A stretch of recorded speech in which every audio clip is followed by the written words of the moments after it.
Welcome to our continuing series, Questions and Answers, from the works of Sri Aurobindo and the Mother. Today, Nobility, Part 2, from Sri Aurobindo.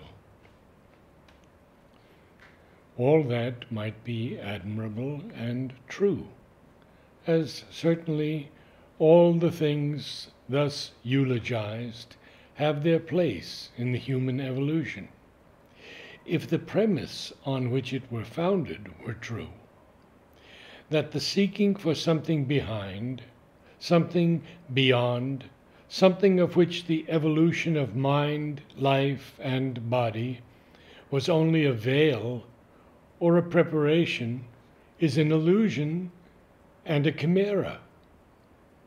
But if these things are real, if the seeking is a lasting and major drive in nature, then all these objections and recommendations are futile. For this drive will fulfill itself. This hidden reality will draw and draw us till we achieve it. Those who feel its call cannot do otherwise than follow and strive, even if need be, leave all else for it, hold all other greatness, splendor, nobility, beauty as cheaper, minor things compared with this other light and greatness and beauty of which they have had the vision, the intimation, the formless attraction, or else the passing touch or glimpse. Sacrifice has a moral and psychological value always. This value is the same no matter what may be the cause for which the sacrifice is made, provided the one who makes it believes in the truth or justice or other worthiness of his cause. If one makes the sacrifice for a cause one knows to be wrong or unworthy, all depends on the motive and spirit of the sacrifice. Bhishma, accepting death in a cause he knew to be unjust, obeyed the loyalty to what he felt to be his personal duty. Many have done that in the past, and the moral and psychic value of their act lies, irrespective of the nature of the cause, in the nobility of the motive.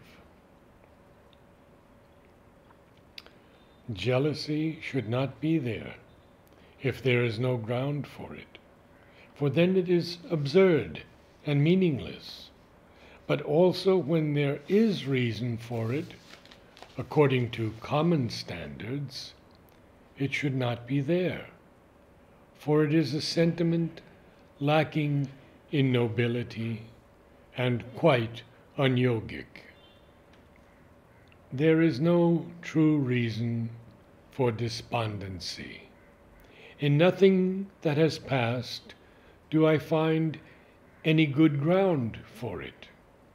The difficulties you experience are nothing to those that others have felt and yet conquered them, others who were not stronger than you.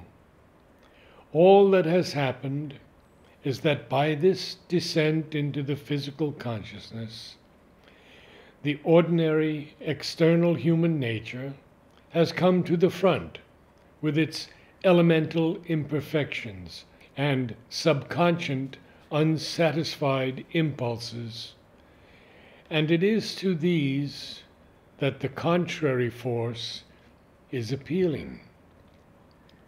The mind and the higher vital have put away from them the ideas and illusions which gave them a sanction, an illusion of legitimacy and even nobility in their satisfaction. But the root of them, their inherent irrational push for satisfaction, has not yet gone. This, for instance, is the reason for the sexual movements which you have recently felt in sleep or in waking. This was inevitable. All that is needed is for your psychic being to come forward and open you to the direct and real and constant inner contact of myself and the Mother. Hitherto, your soul has expressed itself through the mind and its ideals and admirations, or through the vital and its higher joys and aspirations.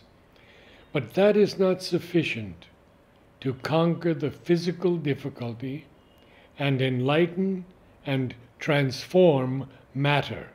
It is your soul in itself, your psychic being, that must come in front, awaken entirely, and make the fundamental change. The psychic being will not need the support of intellectual ideas or outer signs and helps. It is that alone that can give you the direct feeling of the divine, the constant nearness, the inner support and aid. You will not then feel the Mother remote or have any further doubt about the realization. For the mind thinks and the vital craves, but the soul feels and knows the divine. Why cannot you see that this condition is not a true consciousness, but only a clouding of the truth, a clouding which you can always get rid of if you firmly choose to do so? What you express here is not a lack of understanding, but a lack of will.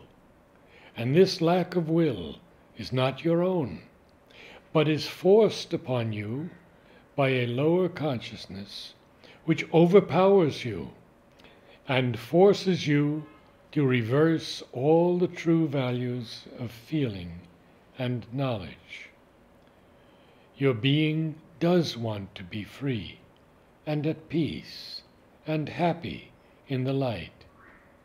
It is this falsehood seizing hold of your external mind that makes you want to be more dark and miserable and revolted and hate yourself and not to live. Such feelings, such a perverted will, is entirely opposed to the normal feelings of the nature and cannot be true and right. There is nobody who asks you to pretend.